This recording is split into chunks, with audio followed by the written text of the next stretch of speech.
When you translate language instructions into actions, how do you ensure that your model can maintain that alignment between the user's intent and the robot's execution?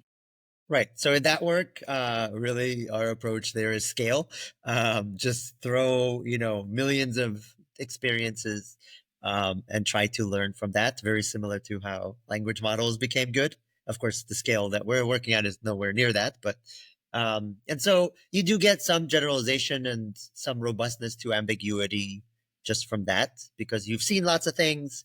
You kind of tend to learn inside the model what people tend to ask for and why. And again, if not, then you don't do the task well, and then you update your model to improve. So you get some, robustness to ambiguity there. But again, none of these are, foolproof solutions. Actually, we have some work coming out with Meta that looks at actually how to, have a robot determine when to ask a question of a human and interpret the answer to improve the performance. So if you're asking again, like, bring me a mug, and the robot doesn't really know exactly which mug you're talking about, what are you going to put in it? Is it, Coke or orange juice or something else?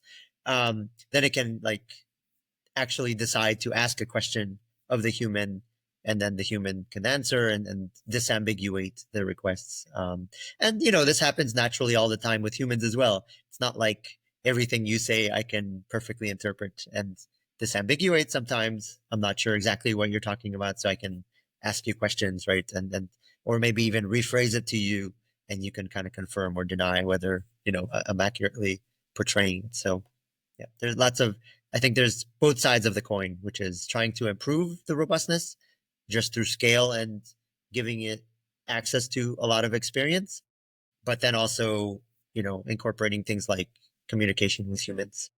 Yeah, scale definitely seems like a promising idea, but how do you personalize? I have a different way of saying something. You might have a different way of saying something. How do we incorporate that?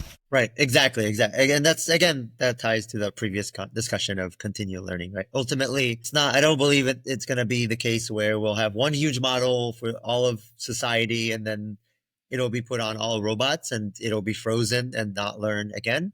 Really, it'll have to come into a new home again, just like any other new person that comes into your home. They have to acclimate, understand, start to learn, your particular ways of being.